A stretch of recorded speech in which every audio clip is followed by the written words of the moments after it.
এর মধ্যে দিয়ে দিব গরম পানি।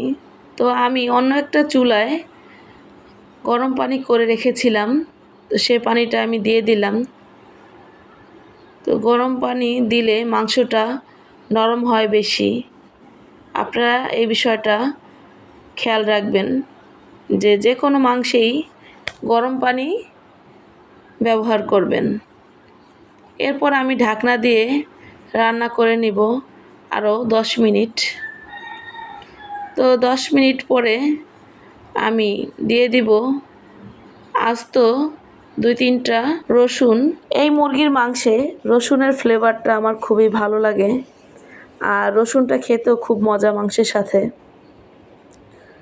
তো দেখুন আমি বারবার নেড়েচেড়ে দিচ্ছি যাতে মাংসটা না লেগে যায়।